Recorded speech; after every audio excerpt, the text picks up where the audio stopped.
പൂജപ്പുരയിൽ നിന്നാണ്. അജികുമാർ, അതെ, ശ്രീ അജികുമാർ ഈ തമിഴ്നാട് രാഷ്ട്രീയം വളരെ സൂക്ഷ്മമായി നിരീക്ഷിക്കുന്ന ആളാണോ?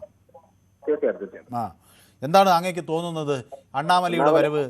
അല്ല, അണ്ണാമലയുടെ വരവ് BJP കുറച്ച് പ്രതീക്ഷയോടെ കാത്തിരുന്നു, നോക്കിക്കൊണ്ടിരുന്നു. എല്ലാം രാഷ്ട്രീയ കക്ഷികളും അങ്ങനെ നോക്കിക്കൊണ്ട്. പക്ഷെ ഒരു കാര്യം എനിക്ക് തോന്നുന്നത്, അണ്ണാമല ഇനിയിപ്പോ ചെരുപ്പിട്ട് തുടങ്ങുമെന്ന് തോന്നുന്നു. ചെരുപ്പിടാൻ വേണ്ടി ആയിരിക്കും ഇങ്ങനെ BJP രാജിവെച്ചെന്ന് തോന്നുന്നു.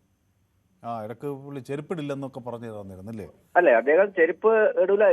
പ്രേക്ഷകരിപ്പോ അങ്ങ് അജി, ഞാൻ ഇതിന്റെ ഇടയിലൊന്നും ഒരു കാര്യം പറഞ്ഞോട്ടെ. പ്രേക്ഷകരിപ്പോ കാണുന്നത് നമ്മുടെ CNN News 18 നൽകിയ എക്സ്ക്ലൂസീവ് ഫോട്ടോസാണ്. അണ്ണാമലൈ രാജി സമർപ്പിക്കാനായി അവിടെ നിതിൻ നബീലിനെ കണ്ടതിന് ശേഷം ഒപ്പം അമിത്ഷായെ കാണുന്നു.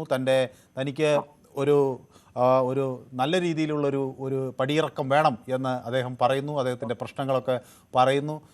പല വാഗ്ദാനങ്ങൾ BJP വെച്ചു എന്നാണ് കേൾക്കുന്നത്. അല്ലെ, അതൊക്കെ നിരസിച്ചുകൊണ്ട് അണ്ണാമലൈ BJPയുടെ നേതാവ് അമിത്ഷായ്ക്കൊപ്പം ഇരിക്കുന്നതിൻ്റെ ദൃശ്യങ്ങൾ വളരെ വളരെ എക്സ്ക്ലൂസീവായ ചില ദൃശ്യങ്ങൾ CNN News 18 കിട്ടിയതാണ് ഞാനിപ്പോൾ പ്രേക്ഷകർക്ക് മുന്നിൽ പങ്കുവയ്ക്കുന്നത്.